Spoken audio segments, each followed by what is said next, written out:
신약성경 에베소서 3장 1절에서 6절의 말씀입니다. 신약성경 에베소서 3장 1절에서 6절까지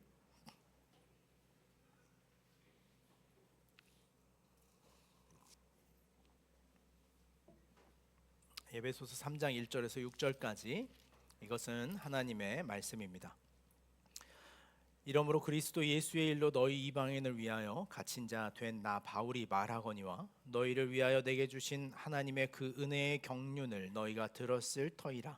곧 계시로 내게 비밀을 알게 하신 것은 내가 먼저 간단히 기록함과 같으니 그것을 읽으면 내가 그리스도의 비밀을 깨닫는 것을 너희가 알 수 있으리라. 이제 그의 거룩한 사도들과 선지자들에게 성령으로 나타내신 것 같이 다른 세대에는 사람의 아들들에게 알리지 아니하셨으니 이는 이방인들이 복음으로 말미암아 그리스도 예수 안에서 함께 상속자가 되고 함께 지체가 되고 함께 약속에 참여하는 자가 됨이라. 아멘. 하나님의 말씀입니다. 담은 헐고 모퉁이 돌부터 다시 세우다라는 제목으로 하나님의 말씀을 함께 나누겠습니다. 기독교 신앙과 이 성경 안에는 몇 가지 역설이 있습니다. 그것은 기독교 신앙뿐만 아니라 우리 개인의 삶에도 등장하는 역설이라고 말할 수 있습니다. 무엇이냐면 죽음과 부활이 갖는 역설입니다. 우리가 오늘 초대 말씀으로 읽었던 예수님의 마태복음 16장 말씀에 보면 너희가 살고자 하면 죽을 것이고 그리스도 예수의 십자가로 인하여 죽으면 살게 될 것이다라는 그 죽음과 삶의 역설은 우리의 삶에도 여전히 존재합니다. 자신이 살고자 노력하는 그것이 곧 죽음으로 가고 있다는 이 철학적 논증을 뛰어넘는 삶의 역설. 죽음에 직면했을 땐 모든 인류가, 모든 인간이 살고자 힘을 발휘한다는 이 역설. 이 두 가지 삶의 역설이 가지고 있는 것은 우리가 하나님의 임재와 부재라고 하는 이 역설 속에서도 그 존재의 있음이 없음을 드러내기도 하고 그 존재의 없음이 있음을 드러내기도 한다는 역설과 연결되기도 합니다. 바울은 오늘 우리가 살펴봤던 이 에베소 교회에 담은 헐고 모퉁이 돌부터 다시 세운다는 이 역설의 이야기를 우리에게 다시 한번 들려줍니다. 헐고 다시 세우는 것. 굳이 다시 세워야 한다면 그것을 왜 헐어야 하는가에 대한 이 역설입니다. 무너지는 것을 다시 세우는 것으로 발견되는 깊이와 내용이 있다는 것을 오늘 우리에게 보여주는 중요한 이야기입니다. 이 삶의 역설, 여러분들이 인생을 살아가면서 경험하는 여러 역설들, 개인적인 삶의 역설들은 우리에게 무엇을 깨닫게 하는 중요한 도구가 되냐면 그것이 삶을 감각적인 부분에 머물지 않고 삶의 본질이 무엇인가를 묻게 하는 것으로 우리를 견인하는 힘이 있습니다. 우리가 감각적으로 살아간다는 것은 어떤 의미이냐면 어떤 감각의 기쁨, 환희, 평안, 만족이라고 하는 감각적인 삶을 살아가는 우리에게 그것이 목적이 아니라는 것, 그것이 본질이 아니라는 것을 알게 하는 것이 우리의 삶에 직면한 역설입니다.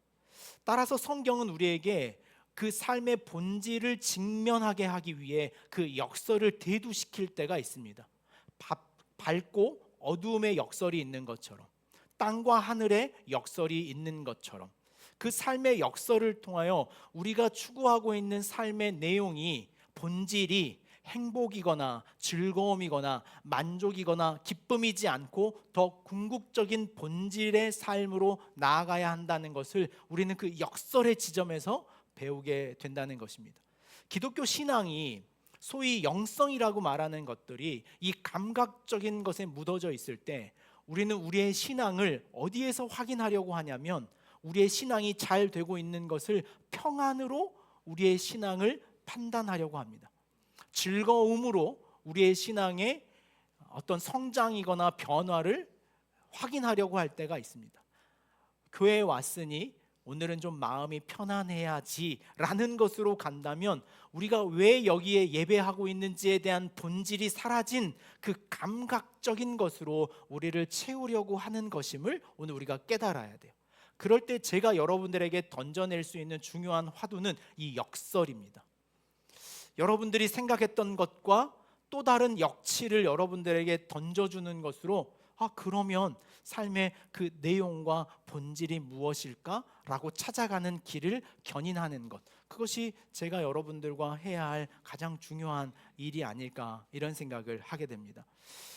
반드시 해야 할 본질적인 일과 그 삶의 책임이란 행복이거나 즐거움이거나 만족과 연결되어져 있지 않다는 것을 아는 것도 삶의 어떤 경험 그리고 성숙이라는 생각을 듭니다. 반드시 해야 할 것들은 대부분 즐겁지 않습니다. 여러분들, 우리 학생들에게 공부란 반드시 해야 할 일이지만 즐겁지 않은 일이에요.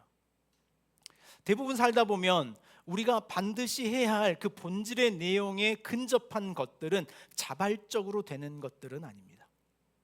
우리가 정말 공부하는 것이 행복하거나 아니면 일하는 것이 즐겁거나 다른 사람을 위하여 자신을 희생하는 것을 통하여 너무 늘 기쁨이 샘솟는다라고 말할 수 없는 것이 우리의 존재의 연약함이에요. 하지만 그것을 해야 해요.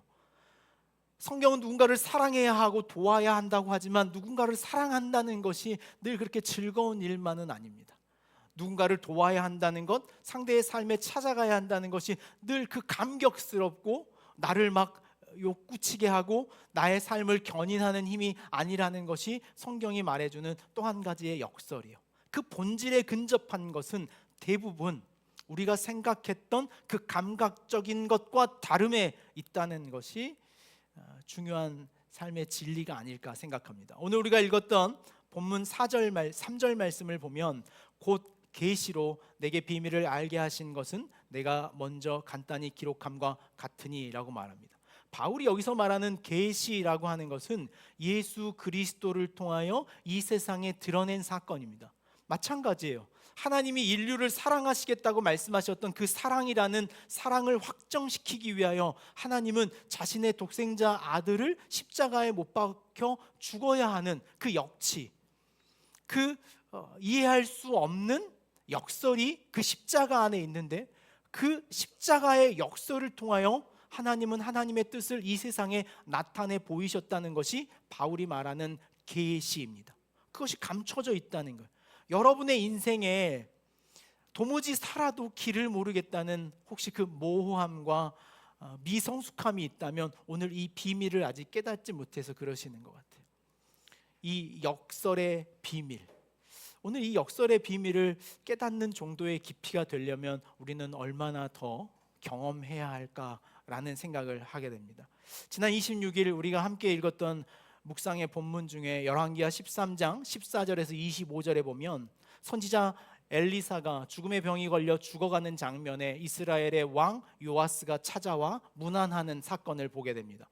열왕기하 13장 14절 말씀해 보니까 엘리사가 죽을 병이 들매 이스라엘의 왕 요아스가 그에게 내려와 자기의 얼굴에 눈물을 흘리며 이르되 내 아버지여 내 아버지여 이스라엘의 병고와 마병이여 하매라고 말합니다. 우리가 이 이야기를 이렇게 얼핏 이 한 구절만 드러내 보면 이스라엘의 왕이었던 요아스가 엘리사의 죽음 앞에 참으로 깊게 애도하고 통곡하고 있다는 것을 보게 되지만 사실은 그렇지 않습니다. 13장 11절 말씀에 보면 요아스라고 하는 인물을 이렇게 소개합니다. 여호와께서 보시기에 악을 행하여 이스라엘에게 범죄하게 한 느밧의 아들 여로보암의 모든 죄에서 떠나지 아니하고 그 가운데 행하였더라. 이스라엘의 패역함, 이스라엘의 어그러짐을 등장시키는 이스라엘의 초대 왕이었던 여로보암의 길을 따르는 패역한 왕이었습니다. 자신의 통치와 권력의 중심에 매달려 백성들의 삶은 어떠한지를 관심 갖지 않고 자신의 삶만을 지향하며 자신의 왕권만을 자랑하던 사람이 요아스였습니다. 그 요아스가 엘리사의 죽음을 이와 같이 통탄해하는 것은 엘리사가 자신의 역할을 대신하고 있었기 때문이에요. 우리가 이 역치를 좀 알아야 되는데 무엇이냐면 엘리사는 선한 사람이었습니다. 왕 요아스가 자신의 욕망과 욕구를 스스로 취하는 동안 이 이스라엘이라는 나라가 흘러갈 수 있도록, 이스라엘이라는 민족이 하나님의 뜻 앞에 설 수 있도록 노력했던 사람이 엘리사였습니다. 그러므로 요아스에게는 엘리사가 더없이 필요한 사람이었어요. 어떤 측면에서 필요한 사람입니까? 자신의 욕구를 충족시키는 일에 엘리사는 너무나 필요했어요. 우리도 이럴 때가 많아요. 삶을 살아가다 보면 내 주변에 착한 사람이 있기를 바랄 때가 있어요. 그 착한 사람이 있기를 바라는 우리의 이면에는 무엇이 있냐면, 내가 아무리 못되게 행동할지라도 그 착한 사람은 착한 일을 한다는 어긋난 믿음이 그것을 작용할 때가 있어요. 내가 아무리 내 욕심과 내 욕망을 추구할지라도 그는 여전히 선한 일, 착한 일을 추구하는 사람을 곁에 두는 것을 즐거워한다면 요아스라고 우리는 칭해도 된다는 생각을 해요. 우리의 삶에, 우리가 지난주도 그런 이야기를 했지만 함께 지어져 가지 못하는 사람이 여기에 있는 거예요. 누군가를 이용하려고 하는 사람, 그것은 함께 지어져 갈 수 없는. 하지만 오늘 우리의 권력과 우리의 사회적 분위기는 아마 여기에 조금 더 입각해 있지 않나라는 생각을 해요. 자기 권력을 충분히 누리기 위해 그것을 지키는 사람들의 희생과 수고를 그저 거짓 눈물로 애통해하며 살아가는 모습이 이 이스라엘의 왕 요아스에게 보여줬던 일이 아닌가. 하나님은 이 사건을 어떻게 변화시키기를 원하셨습니까? 엘리사의 부재, 여전히 할 일이 많고 그 역사적 가치가 있는 엘리사를 죽음의 병에 하나님은 거두어 가심을 통하여 요아스에게 그 엘리사의 부재를 통하여 무엇이 필요한가라는 그 임재의 사건을 역설적으로 보게 하시는 것이 하나님의 의도였습니다. 여러분의 삶, 우리의 삶에도 그럴 때가 있는 것 같아요. 무엇인가 우리의 삶에 부재가 갑자기 예견치 않게 등장했다면 그 부재는 더 깊은 하나님의 임재와 본질의 깨달음으로 우리를 끌고 가는 힘일 수 있다는 것을 여러분 알아야 돼요. 무엇인가 갑자기 내가 원하던 것, 가장 소망하던 것, 가장 바라던 그것이 사라졌을 때 우리가 느껴야 할 것은 그 부재를 통하여 무엇을 임재해야 하며 무엇을 바라봐야 할 것인가를 찾아가는 시선을 회복하는 것, 그 본질의 길을 찾아내는 것, 그것이 우리의 신앙에 가져야 할 중요한 주제라는 것을 보게 됩니다. 제가 최근에 제 청년의 시기에 잊고 있었던, 제가 열정 가득하던 시도에 잊고 있었던 질문 하나를 책 한 권, 그 지난 책을 펼치다가 다시 발견했는데 이런 고백이었어요. 무엇이냐면, 내가 지금 내가 하나님을 사용하고 있는 것인지 아니면 하나님이 지금 나를 사용하고 있는 것인지를 질문하는 질문의 때가 있었습니다. 내가 하나님을 사용하는 것을 신앙으로 알고 있는지 아니면 하나님께서 나를 사용하시는 것을 신앙으로 알고 있는지, 나는 과연 지금 하나님을 사용하는 자인지 아니면 하나님께 사용되는 자인지라는 것을 굉장히 간절하게 깊게 고백하며 날마다 묻고 질문했던 그 젊은 날의 글귀가 제 삶에 최근에 다시 들어왔어요. 제가 다시 묻고 있어요. 제 인생에 나는 지금 하나님을 사용하고 있는 존재인가 아니면 하나님 앞에 사용되고 있는 존재인가. 오늘 이 역설을 통해 이 엘리사의 부재를 통하여 오늘 이스라엘에 전달해주고자 하는 역설이, 질문이 여기 있는 거예요. 여러분 어떻습니까? 우리는 이것을 교회와 개인과 삶에 얼마든지 적용할 수 있는 것 같아요. 나는 지금 교회를 이용하고 있는 사람인가? 아니면 교회를 위하여 자신의 삶이 쓰임받고 있는 삶인가? 타인에게도 마찬가지인 것 같아요. 어떤 관계 안에 내가 그 관계, 그 친구를 사용하고 있는 사람인가? 아니면 그 친구에게 유익한 도움을 주고 있는 사람인가? 라는 오늘 우리의 이 삶의 질문은 역시 이 역설의 본질 안에서 보게 되는 거예요. 바울은 이 지점을 명확하게 알고 있었던 사람이었습니다. 오늘 우리가 읽었던 본문 1절 말씀에 보면, 이러므로 그리스도 예수의 일로 너희 이방인을 위하여 갇힌 자 된 바울이 말하거니와 라고 말해요. 바울은 자신이 하나님 앞에 충분히 사용받고 있다는 것에 대한 확신이 있었습니다. 그리스도 예수의 일로, 나는 그리스도 예수에 의하여 사용되어져 가고 있다라고 하는 건데, 그가 사용되고 있다는 것을 어디서 깨닫는지가 중요해요. 어디서 깨닫습니까? 갇혀있는 그 감옥에서 깨달아요. 로마에 갇혀있는, 그 복음을 전하는 일로 갇혀있는 자신의 삶, 아무런 자유가 없이 속박되어 있는 그 캄캄한 어둠의 감옥에서 자신이 하나님 앞에 사용되고 있다는 것을 비로소 발견해요. 여러분, 이거 역시 역설 아니겠습니까? 우리는 하나님께 사용되고 있다는 자신의 삶을 어디서 확인하려고 하냐면 그 감각적인 것으로 확인하려고 해요. 어떤 감격, 환희, 칭찬, 격려, 지지, 평안, 이런 것으로 우리는 하나님 앞에 자신의 삶이 사용됐다고 하는 것을 감각적으로 확인하려고 하지만, 기독교의 본질은, 그 내용은, 십자가로 향하는 그 뜨거운 본질은 감옥에 갇혀 있는 그 자리에서 비로소 자신이 하나님 앞에 사용되고 있다는 것을 깨닫게 된다는 것을 바울은 말해주고 있습니다. 지난주에 저희 교단을 비롯한 한국교회 대부분의 대형 교단들의 총회가 있었습니다. 아주 가장 큰 회의이자 가장 중요한 결정을 내리는 기구이죠. 이번 교단에 전체적으로 저희 교단뿐만 아니라 모든 교단이 가지고 있었던 중요한 안건, 이슈가 하나 있는데 1027 연합예배 찬양 및 큰 기도회입니다. 1027 연합예배라고 되어 있고 찬양과 큰 기도회라고 되어져 있어요. 이게 뭐냐면 매년 10월 마지막 주일을 종교개혁주일로 지키는 이 장로교 교단의 전통이 있습니다. 왜냐하면 이 장로교 교단, 개혁교회라고 하는 지금 여러분들이 다니는 성당과 다른 교회는 이 1517년 마틴 루터에 의한 종교개혁으로 인하여 만들어진 개혁교회의 전통을 따르고 있기 때문에 그래요. 어쩌면 그래서 1517년 마틴 루터가 붙였던 95개의 반박문은 개혁교회가 어떤 가치와 정신과 내용을 가지고 자리해야 하는가에 대한 본질과 내용이기도 합니다. 마틴 루터는 그 자리에서 그 당시에 가지고 있었던 종교의 타락함에 대한 분노였고 저항의 반박문을 성당의 문 앞에 턱하니 붙여 놓았습니다. 오늘 이 사건을 우리 시대에 다시 이 500년이 넘어된 이 시점에 다시 회복하자는 기도 운동이 일어나는 거예요.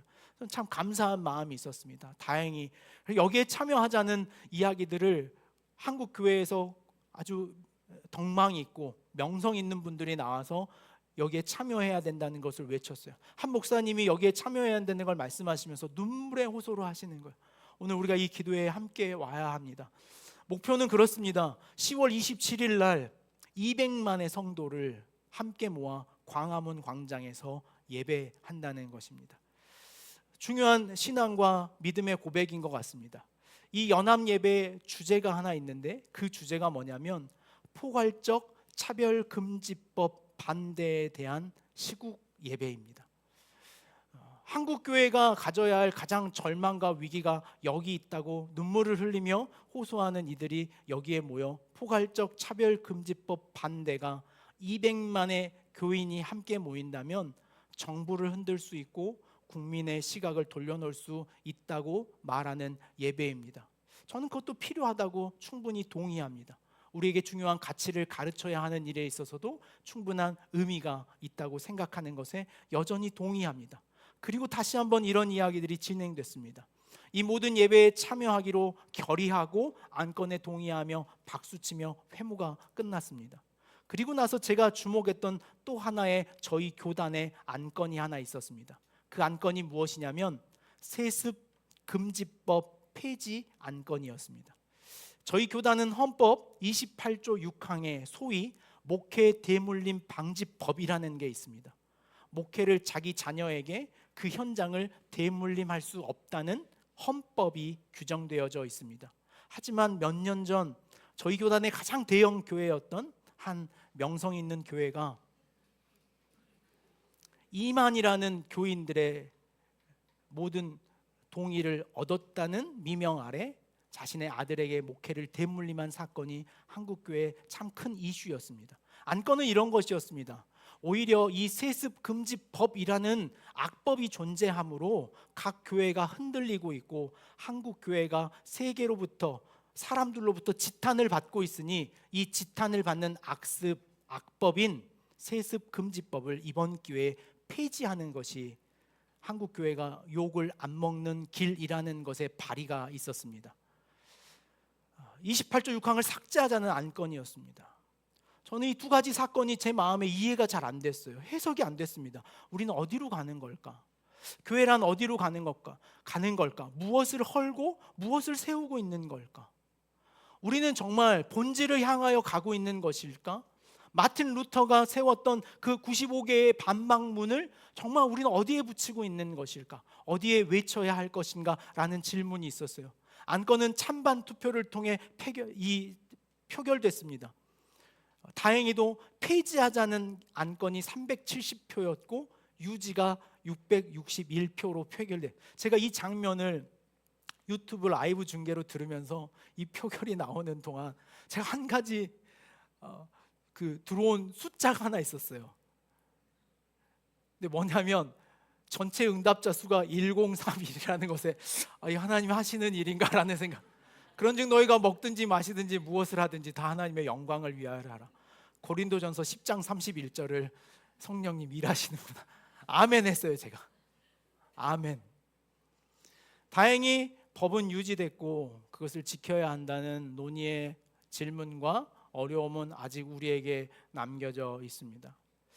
교회를 세우신 하나님의 뜻을 너무나 잘 알고 있다는 그 모임, 그 수많은 사람들을 영적으로 이끌어가고 있다는 그 사람들, 수많은 사람들을 모아 오늘 우리 시대에 하나님의 알을, 하나님은 어떤 분이라는 것을 세상에 드러내야 된다는 그 알미, 오늘 이 문장을 잘 들으셔야 하는데 그 알미, 암과 알아차림이라고 하는 차이 속에 우리는 함몰되어 있지 않는가라는 생각을 해요. 우리가 알았다는 것은 그 고정된 법적인 조문이라면 알아차림이라고 하는 것은 그 법의 본질이 가지고 있는 내용을 그 삶의 현장에서 적용하는 힘이라고 생각해요. 기독교 신앙은 하나님을 아는 것으로 머무는 것이 아니라 그 순간에 하나님의 음성을 알아차리는 것에 있다는 것을 저는 확신해요. 그것이 오늘 우리가 가져가야 될 역설이에요. 간음하여 현장에서 찾아온 그 여인을 죽여야 한다는 율법적 알미 아니라 그 여인이 왜 끌려왔고 그 여인을 왜 고소하고 있는지를 알아차린 예수님처럼 말이에요. 한 아이를 데리고 와 누가 서로 자신의 아이라고 우기는 그 여인 앞에 그러면 그 아이를 갈라 두 여인에게 나누어 주라라고 말할 때 진정 그 여인의 엄마가 누구라는 것을 알아차린 솔로몬의 지혜처럼 말이에요. 그것이 우리가 담을 헐고 무엇을 세워야 할 것인가에 대한 우리 신앙적 본질의 질문이에요. 여러분들에게 있어서도 무엇을 헐어야 할 담으로 존재하고 있는지, 하나님에 대한 암, 고정된 암, 여러분들이 경험된 어떤 고정된 신앙이 있다면 어쩌면 그것은 내 삶의 공간과 그 상황과 자리에서 알아차림으로 바뀌지 않는다면 그것은 무익한 담벼락처럼 오히려 세상을 차별하고 누군가를 거절하는 도구가 되지 않을까 생각해요. 그것은 신앙뿐만 아니라 우리의 삶의 인식과 인지에도 마찬가지라는 생각을 해요. 법이라고 하는 어떤 사문화된 죽어버린 삶의 문제가 아니라 우리의 삶이란 그 순간순간의 알아차림의 문제라는 것을 알아야 돼요. 이 아이가, 이 사람이 나에게 왜 어떤 도움을 청하고 있는가에 대한 알아차림이 사랑이라고 하는 것에 대한 궁극적 알과 지식을, 지혜를 적용하는 길이라고 우리에게 말씀해 주고 있는 것이죠. 학교가 끝나면 당연하다듯이 저에게 전화를 거는 막내가 있습니다. 저는 시간만 되면 이 아이의 전화를 놓치지 않으려고요. 왜냐하면 이 전화를 놓치면 이 아이가 아빠가 실종된 것처럼 걱정을 해요. 이게 뭔가 바뀌지 않았습니까? 제가 그 녀석을 걱정해야 되는데 학교 끝나고 전화를 해서 제가 안 받으면 뭐 엄마한테도 막 전화하고 막 전화를 해요. 아빠가 사라졌다고. 전화를 걸어왔습니다. 금요일도 마찬가지로 전화를 걸어왔어요. 근데 전화를 걸더니 대뜸 아빠 나 끝났어 보통 이렇게 말하는데 그렇게 안 하는 거예요. 아빠 가방을 열었더니 가방에 10,000원이 있어 그러는 거예요. 10,000원이 왜 있을까 이런 생각을 하면서 그러더니 이렇게 말하는 거야. 아빠 이거 친구 서연이라는 친구가 있는데 서연이랑 문구점 가서 과자 사 먹어도 돼? 그러는 거예요. 제가 안 된다고 하고 싶지만 걱정스러웠지만 이미 그 뉘앙스에는 옆에 친구들이 웅성웅성하고 있는 걸 봐서 결정은 다 해놓고 통보한다는 것을 알았어요. 그래서 제가 그랬어요. 1,000원 이상 사 먹지 말고 나머지는 거스름돈으로 가져와야 된다라고 이야기를 했어요. 전화를 끊고 생각을 해보니까 이 녀석이 아침부터 이런 이야기를 저에게 푸념처럼 했어요. 뭐라 그랬냐면 오늘은 가방을 내가 쌀게 그러더라고요. 보통은 제가 물을 담아서 가방을 핸드폰이랑 넣어서 쌓아준데 본인이 그 가방을 이렇게 들고 다니더라고요. 아 그랬구나라는 생각. 차를 타고 오면서 이 교문까지 가면서 저에게 이런 푸념을 하네요. 아빠, 나도 한 500원쯤은 이제 가지고 가서 문구점에서 과자 사 먹을 나이가 되지 않았을까? 이런 푸념을 했던 게 여기를 위한 작전이었구나 라는 게 제 마음에 막 들어오기 시작했어요. 결국 걸렸습니다. 결국 제가 아닌 엄마한테 걸렸어요. 과자를 사 먹고 걸려가지고 엄마한테 대통 혼이 났습니다. 그리고 이 아이가 그러는 거예요. 뭐라고 변명을 하면 아빠한테 허락받았어 라고 변명을 한 거예요. 물론 제가 허락은 했죠. 하지만 돈을 가져가게 한 것과 그 모든 것에서는 허락이 없었지만 그것을 싸잡아서 아빠의 허락이라고 묶어버리는 이 아이의 이 핑계가 있었던 거예요. 통할 리 만무하죠. 아빠가 그랬을 리 없다는 것을 알고 있는 엄마에게 그동안 모았던 용돈을 다 빼앗겼어요. 얼마나 불행한 일과 만났습니까? 생각해보면 여러분, 근데 생각해보면 도화 용돈이에요. 그 아이 겁니다. 이미 줬어요 저희가. 그리고 자기가 쓰는 것도 자기의 권한에 있습니다. 그 돈을 쓰는 것도 자신의 이야기 안에 있어요. 근데 제가 이 사건을 생각하면서 오늘의 말씀을 묵상할 때 이런 생각이 들었어요. 일종의 이런 거죠. 도화 입장에서는 그 돈을 사용한다는 것, 가지고 가서 사용한다는 것에 대한 담은 넘었던 것 같아요. 담은 넘었지만 그 안에 여전히 무엇이 존재했냐면 부모라는 존재는 보이지 않지만 여전히 그에게 선명했다는 것을 알게 돼요. 10,000원짜리를 가지고 갔지만 그 문구점에 가서 돈을 쓸 때 물론 저희는 그 곁에 서 있지 않았지만 그 담처럼 그 옆에 있지 않지만 그 아이에게는 모퉁이 톨처럼 선명한 부모의 존재가 있었던 거예요. 보이지 않지만 존재하는 그 힘이 그 아이에게는 내가 이걸 쓸 수 있을까 없을까를 결정하는 더 큰 힘이 됐던 것. 여러분, 신앙은 이런 거여야 돼요. 하나님이 보이지 않는다고 해서 보이지 않는 자리에서 마음껏 살아가는 것이 아니라 그 어떤 현장에서도 내가 보이지 않는 하나님이라는 것을 생각하는 것이 아니라 하나님의 그 존재의 인식을 가지고 그 모퉁이 돌처럼 든든하고 단단한 그 존재의 힘을 가지고 우리의 삶에 어디에서든지 그 힘을 인정하며 살아가는 것. 내가 어딘가에서 어떤 행동을 할지라도 그것을 우리 엄마는 모르겠지? 우리 부모님은 감출 수 있겠지라고 생각하는 것이 아니라 나의 이런 행동이 그 부모에게 얼마나 누가 되며 마음을 어렵게 할 것인가를 염두하며 살아가는 것, 그것이 담은 헐되 모퉁이 돌은 세우며 살아가는 우리의 신앙과 삶, 바울이 말하는 신앙의 모습이라는 생각을 해요. 이미 바울은 그것을 이렇게 우리에게 소개한 바가 있습니다. 에베소서 1장 3절과 4절 말씀에 보면 찬송하리로다 하나님 곧 우리 주 예수 그리스도의 아버지께서 그리스도 안에서 하늘에 속한 모든 신령한 복을 우리에게 주시되 곧 창세전에 그리스도 안에서 우리를 택하사 우리로 사랑 안에서 그 앞에 거룩하고 흠이 없게 하시려고 말합니다. 오늘 우리에게 있어서 있는 수많은 담들이 있어요. 내 경험과 실패와 내가 맞닥뜨려야 할 내 일들이 있는 거예요. 왜 하나님이 이 일을 하나님이 해결하시지 않고 나에게 맡겨두셨을까라는 일들이 있는 거예요.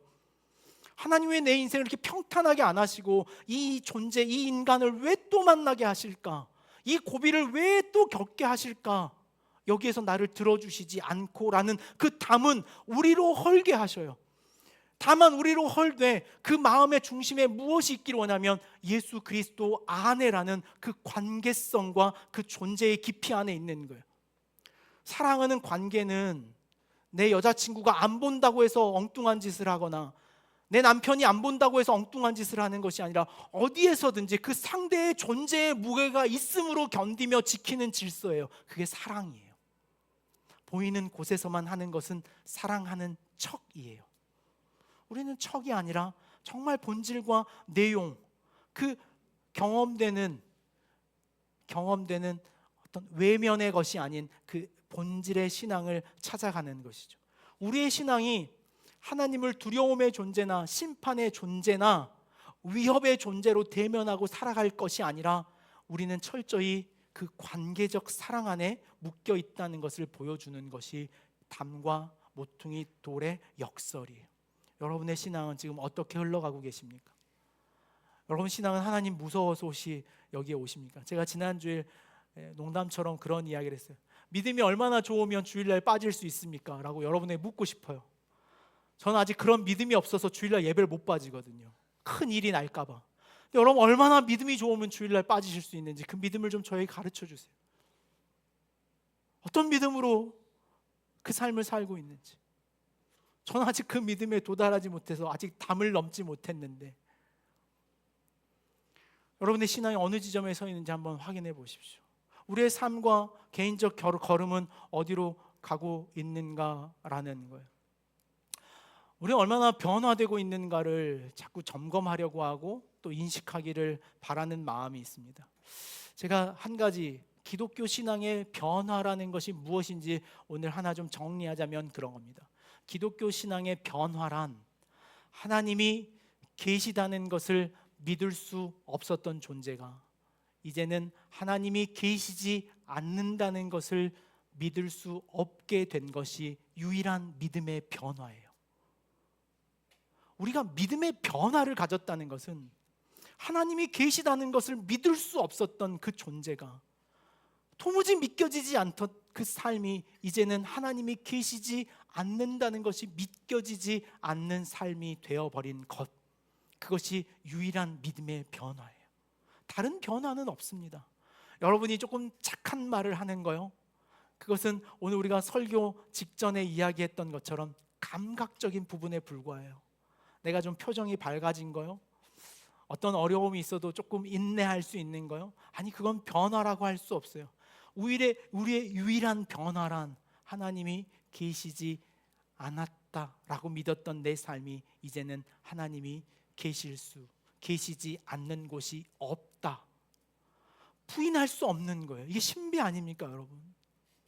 어느덧 우리는 그 신비 안에 머물러 있을 때가 있어요. 그래서 우리는 어려운 일이 닥쳤을 때도 하나님께 원망해요. 하나님 도대체 왜 그러세요? 라고.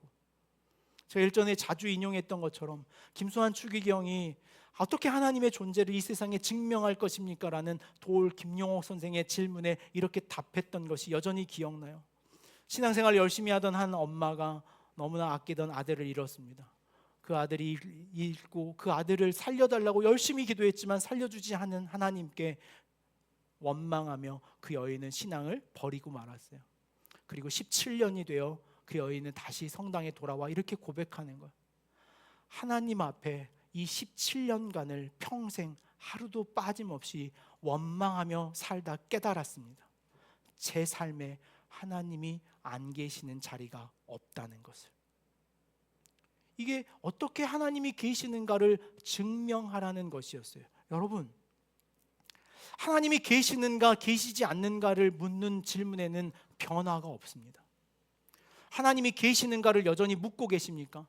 여기 계시는 분들 중에 정말 하나님이 계신다면 내가 믿겠다라는 이 질문을 갖고 있다면 거기에는 변화가 없습니다. 우리가 살고 있는 삶의 자리에 하나님이 나와 함께 계신다라고 하는 그 삶의 걸음으로 나아갈 때 우리의 삶은 비로소 변화되는 거예요. 수많은 변화를 경험했던 사람 중에 제가 떠오르는 한 사람은 베드로예요.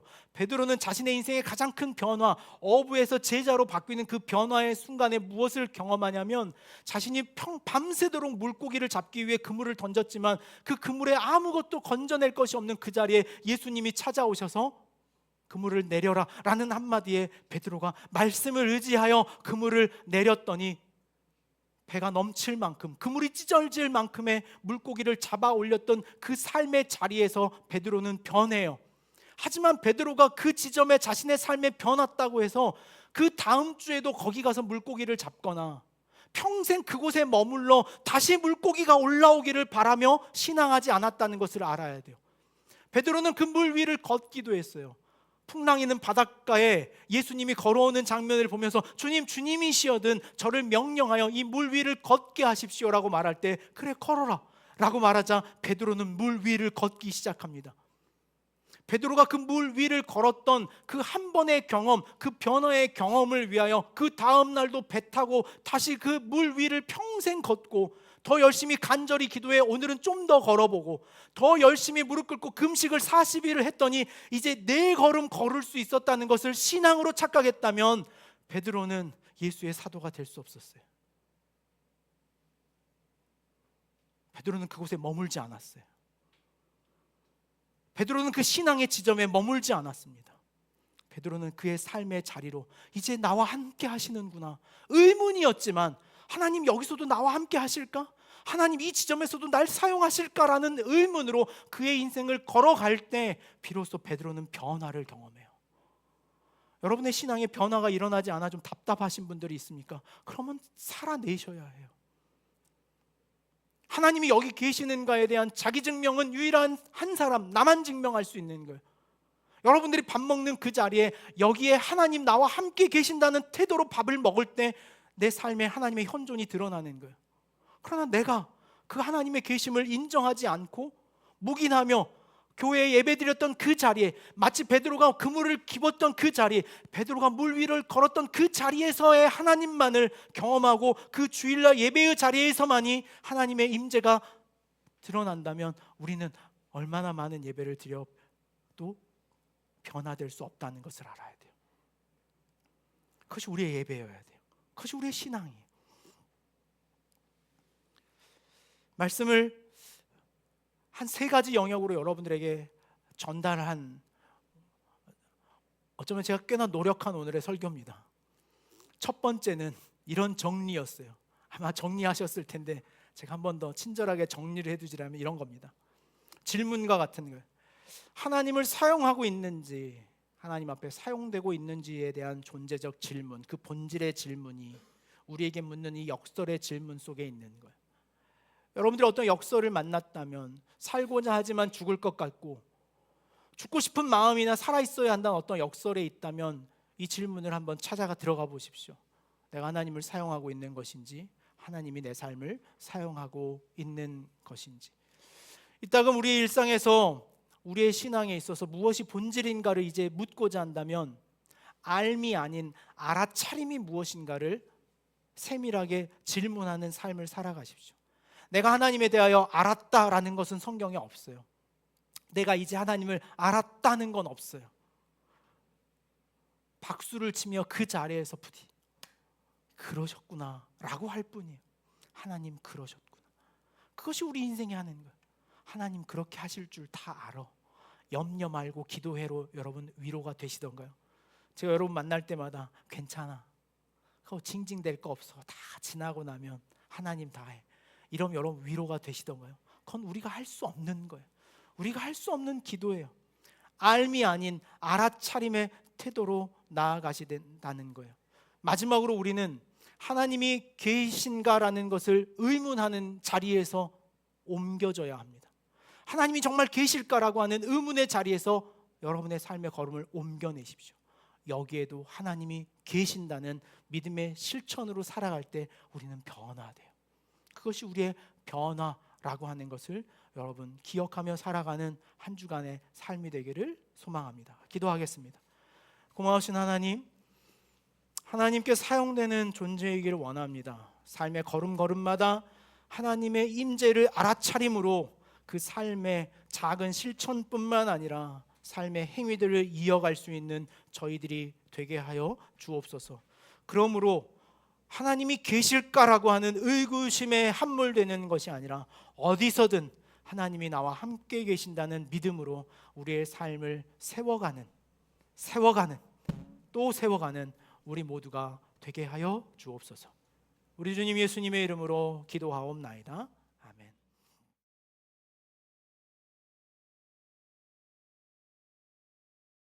네, 몇 가지 광고 드리고 오늘은 점심 식사가 없는 주일입니다. 그래서 아마 순별로 흩어진 일정들을 가지고 계실 텐데요. 수요 강단이 지난주에 아주 풍성했습니다. 역으로 풍성했는데요.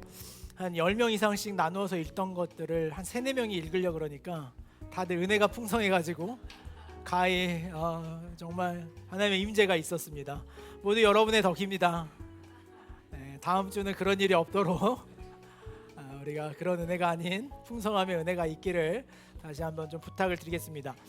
다윗과 왕정 시대 사사기가 끝났어요. 이제 사사기가 끝나고 사무엘로 넘어갑니다. 그래서 사무엘서 1장을 다시 시작하니까요, 다시 새롭게 시작하시는 분들도 오실 수 있습니다. 하나님의 말씀 앞에 더 사모하는 마음으로 오십시오. 예수와 초대교회는 아직 누가복음을 진행 중에 있습니다. 아직 예수님께서 십자가에 돌아가시지 않았어요. 지금이 기회입니다. 찾아오셔서 그 주님의 걸음과 만나는 여러분 됐으면 좋겠습니다. 다음 주 예배 후에 사조이 있습니다. 사조이 기억해 주시고요. 저희 교회에 등산부가 하나 있는데 이름을 제가 임의대로 한번 정했는데 이렇습니다. 거의 다 왔어. 정상이 눈에 보여. 등산부입니다. 그래서 저희 등산부 이름이 좀 긴데요. 거의 다 왔어. 정상이 눈에 보여. 10월 3일 날 9시에 출발해서 무등산 인왕봉까지 가는 여정입니다. 저희가 막 다양한 상황이 있어요. 나는 많이 못 가는데요. 아이들은 어떻게 할까 하는데 이건 이번엔 조금 그런 점에서 한 가지로만 좀 초점했습니다. 한번 끝까지 완주해보고 싶은 분들을 저희가 전문가계 산악인 우리 양병남 집사님과 전문 산악인 김재희 집사님께서 지리산 종주 전문 산악인이에요. 그래서 가다 보면 업어줄 수도 있습니다. 그렇죠? 안 되면 그거 안 된가요? 네, 그런다고 하시니까 염려 마시고 이번 기회가 아니면 내가 혼자는 안 되겠다 하신 분들의 도전을 기다립니다. 10월 3일 날 9시 출발인데요. 그 참여 신청은 순장님들한테 직접 해주시고 또 같이 가고 우리 수진 집사도 산악인이잖아요. 그죠? 이번에 수진 집사님의 실력 볼 텐데 발이 안 보일 수도 있어요, 여러분. 수진 집사 약간 떠서 다닌다는 소문이 있는데 보게 될 텐입니다. 그래서 그런 마음으로 이번에 같이 갔으면 좋겠습니다. 기억 FC 이름도 또 나름 혼자 지어봤습니다. 뭉쳐라도 보자. 네. 그래서 뭉쳐야 찬다가 아니라 뭉쳐라도 보자로 저희가 이름을 해서 2번 했는데 재밌었습니다. 그래서 다음에는 10월 13일인데 이번에는 집사님들 라인과 청년들로 해도 되지 않을까. 여러분 찬영이가요 축구장에 가면 전혀 다른 사람이 돼요. 그걸 보시려면 축구장에 오셔야 돼요. 얼마나 그 승부욕과 이런 게 있는지. 그래서 이 자리에 이렇게 같이 하고 좀 날씨가 좀 선선해지니까 10월 13일 날 다른 지체들도 와서 같이 응원 또 관람 같이 해주셔도 좋을 것 같습니다. 네, 여기까지 광고 드리겠습니다. 오늘 흩어져서 순별 모임 나누겠습니다.